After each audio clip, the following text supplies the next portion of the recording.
오늘 말씀드린 내용은 솔리드에 관한 내용이에요. 객체지향의 이론을 끝마치는 단원이라고 생각하면 되는데, 하지만 지금까지 강의를 들으셨다면 여러분은 이미 솔리드를 알고 있는 거나 다름없습니다. 지금까지 한 내용을 정리하는 단계라고 생각해 주시면 돼요. 다만 오늘은 객체지향을 설계적인 측면에서 접근하는 방법을 배울 거예요. 그리고 객체지향의 마침표라고 생각하시면 됩니다. 오늘 이 강의 하나로 객체지향을 끝낼 거예요. 솔리드는 5가지 원칙의 앞글자를 따서 만든 거예요. SRP, OCP, LSP, ISP, DIP 이렇게 5가지 원칙을 솔리드라고 합니다. 근데 중요한 건 이거 외우는 거 아니에요. 공통 핵심은 우리 배웠습니다. 결합도는 낮추고 응집도는 높인다. 이걸 다양한 각도에서 쪼갠 게 이 솔리드라는 개념이에요. 첫 번째, 단일 책임 원칙 SRP예요. 클래스는 단 하나의 책임만 가져야 합니다. 아래에 안 좋은 예시를 한번 들어볼게요. 자, 이 클래스 보시면 이거 하나가 저장, 이메일, 로그 다 하고 있는 거예요. 문제는 만약 여기서 하나 바꾸면 다 영향을 받을 수 있다라는 거예요. 좋은 설계는 각각 역할에 맞게끔 분리해줘야 돼요. 예를 들면 클래스 유저 서비스, 예를 들면 클래스 이메일 서비스, 예를 들면 클래스 로그 서비스. 각 서비스마다 클래스를 분할해줘야 돼요. 단일 책임만 갖게 해야 된다고요. 즉 변경되는 이유를 기준으로 나눠야 돼요. 서로 다른 변경 사유가 발생했을 때 같은 클래스를 건든다면 좋은 설계는 아니라는 거예요. 그러니까 유저 저장 로직이 변경되었다, 뭐 이메일 발생 로직을 변경한다, 이런 사유에 대해서 하나의 클래스를 뜯어 고치고 있다 라고 하면 그게 바로 단일 책임이 아니라는 거예요. 단일 책임이 위배되었다는 겁니다. 두 번째, 개방 폐쇄 원칙 OCP예요.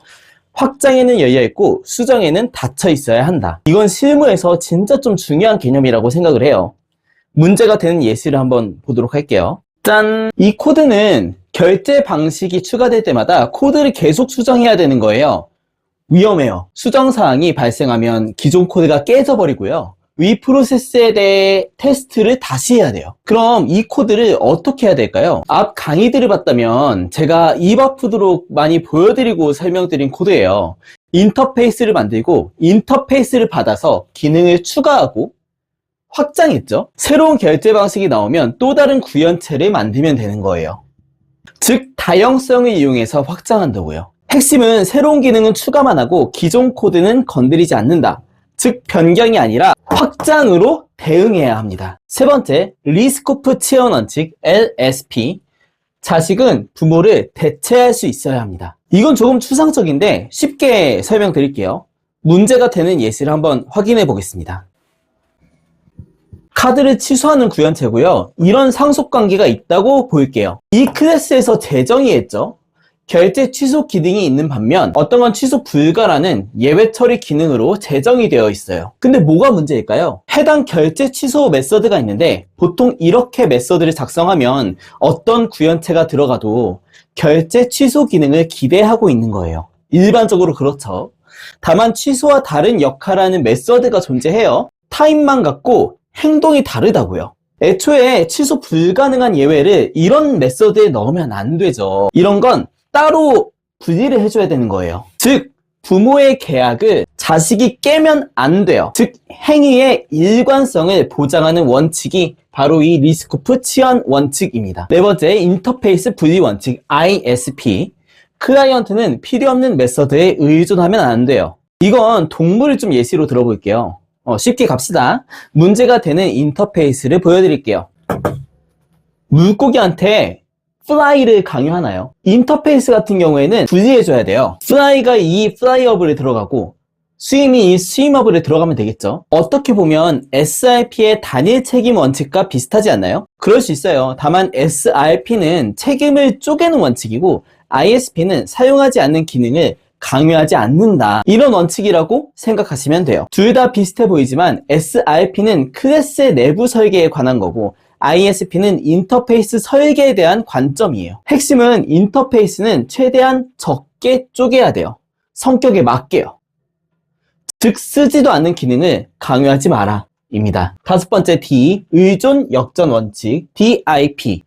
구체가 아니라 추상에 의존해야 됩니다. 이게 스프링 개발자분들이라면 익숙하실 수도 있어요. 스프링에서 핵심이 되는 원칙이라고 생각을 합니다. 문제가 되는 예시를 한번 볼게요. 우선 페이먼트라는 인터페이스가 있고 그걸 받은 카드 페이먼트라는 구현체가 있다고 가정을 할게요. 이 코드도 제가 주구장창 설명드렸죠. 오더 서비스 안에 카드 페이먼트가 종속되어 있어요. 하나의 구현체가 종속되어 있다고요. 즉 구현체가 아닌 페이먼트라는 인터페이스에 의존해야 돼요. 다음처럼요. 자 보세요. 다시 말씀드리지만 핵심은 구현체가 아니라 인터페이스에 의존해야 됩니다. 상위 모델이 하위 모델에 의존하면 안 된다고요. 즉 의존 방향을 뒤집어야 한다는 거예요.